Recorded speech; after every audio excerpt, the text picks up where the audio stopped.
un plat typiquement familial, du haché parmentier. Cette fois-ci, pas un haché parmentier avec la purée classique, mais non, on va faire la même chose, mais à base de riz, cuisson rapide. Cuire le riz, c'est juste un sachet qu'on utilise, très facile. Dans l'eau avec un tout petit peu de sel, lâcher la viande hachée, donc on va bien l'assaisonner avec du ras el hanout, c'est un épice typiquement marocaine, mais qui donne vraiment un parfum très très bon, très fin.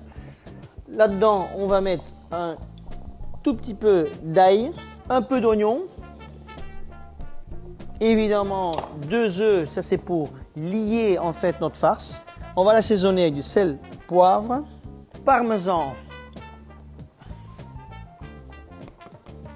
très bon toujours, la tomate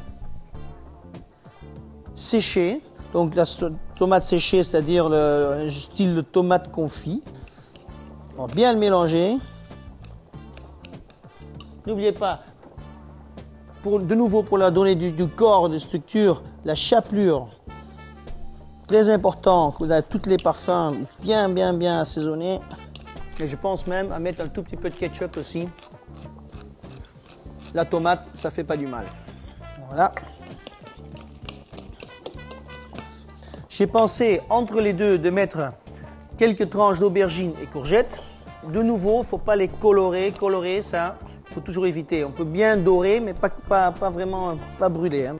Pendant la cuisson du riz, les aubergines et courgettes, on va simplement sauter un peu d'oignon parce qu'on va parfumer notre riz tout à l'heure avec de l'oignon sauté avec un peu de fleur de thym.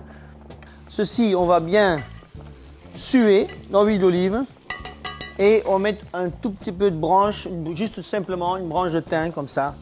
Question de donner du goût à notre riz.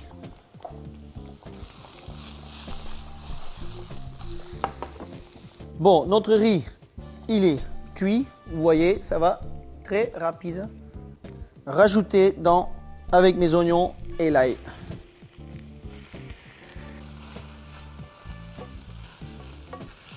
Juste une petite noix de beurre, question de faire briller et donner encore du goût à notre riz.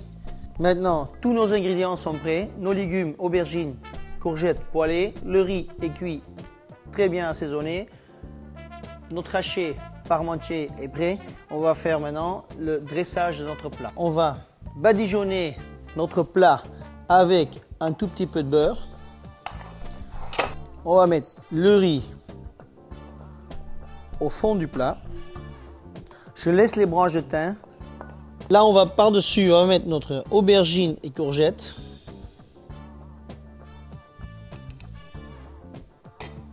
Et maintenant, notre viande qu'on va bien étaler.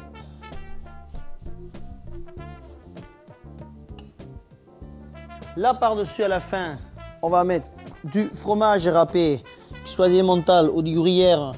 Ceci, une demi-heure à 180 degrés au four. Voilà, notre gratin façon Bosto est terminé. On va le sortir du four. Il ne reste plus qu'à le manger maintenant. Bon appétit.